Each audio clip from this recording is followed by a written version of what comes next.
Within a short walk of Longbourn lived a family whom the Bennets were particularly intimate.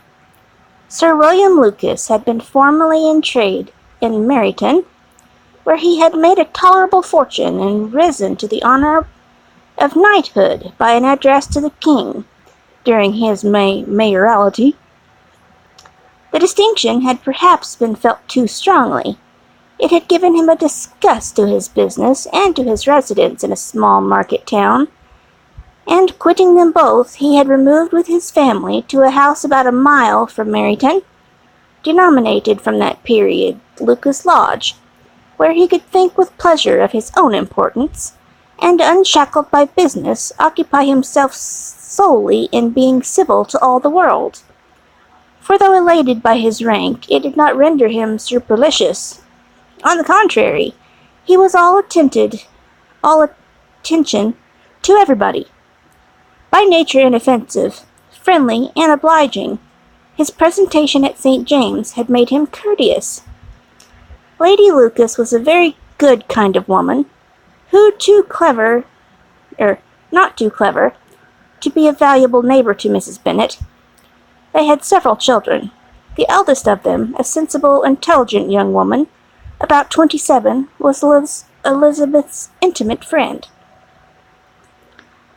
That the Miss Lucases and Miss Bennets should meet to talk over a ball was absolutely necessary, and the morning after the assembly brought the former to Longbourn to hear and communicate.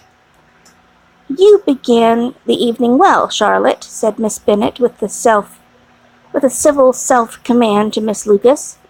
"You were Mr. Bingley's first choice." "Yes, but he seemed to like his second better." "Oh, you mean Jane, I suppose, because he danced with her twice. To be sure, that did seem as if he admired her.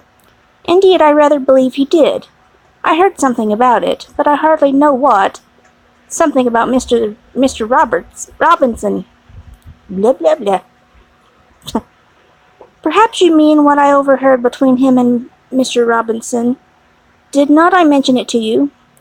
Mr. Robinson's asking him how he liked our Meryton assemblies, and whether he did not think there were a great many pretty women in the room, and which he thought the prettiest, and his answering immediately to the last question, 'Oh, the eldest Miss Bennet, beyond a doubt. There cannot be two opinions on that point.' Upon my word! Well, that was very decided indeed. It does seem as if, but however, it may all come to nothing, you know." "My overhearings were more to the purpose than yours, Eliza," said Charlotte.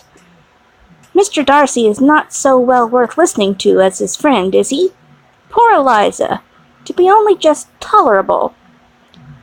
I beg you would not put it into Lizzie's head to be vexed by his ill treatment, for he is such a disagreeable man that it would be quite a misfortune to be liked by him. Miss Long told me last night that he had sat close to her for half an hour without once opening his lips." "Are you quite sure, ma'am?" "Is not there a little mistake?" said Jane. "I certainly saw Mr. Darcy speaking to her." "Aye, because she asked him at last how he liked Netherfield, and he could not help but answering her. But she said he seemed very angry at being spoken to." "Miss Bingley told me," said Jane, "that he never speaks much unless among his intimate acquaintance. With them he is remarkably agreeable." "I do not believe a word of it, my dear. If he had been so very agreeable, he would have talked to Mrs. Long. But I can guess how it was. Everybody says that he is ate up with pride, and I dare say he has heard somehow that Mrs. Long does not keep a carriage, and has come to the ball in a hack chaise." "I do not mind his talking to Mrs. Long," said Miss Lucas, "but I wish he had danced with Eliza." "Another time, Lizzie," said her mother. "I would not dance with him if I were you. I believe, ma'am, I may safely promise you never to dance with him." "His pride," said Miss Lucas, "does not offend me so much as pride often does, because there is an excuse for it.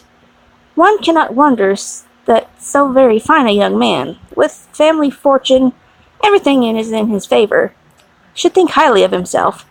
If I may so express it, he has a right to be proud. That is very true, replied Elizabeth, and I could easily forgive his pride if he had not mortified mine. Pride, observed Mary, who piqued herself upon the solidity of her reflections, is a very common failing, I believe. By all that I have ever read, I am convinced that it is very common indeed, that human nature is particularly prone to it, and that there are very few of us who do not cherish a feeling of self-complacency, on the score of some quality or other, real or imaginary. Vanity and pride are different things, though the words are often used synonymously. A person may be proud without being vain. Pride relates more to our opinion of ourselves, vanity to what we would have others think of us.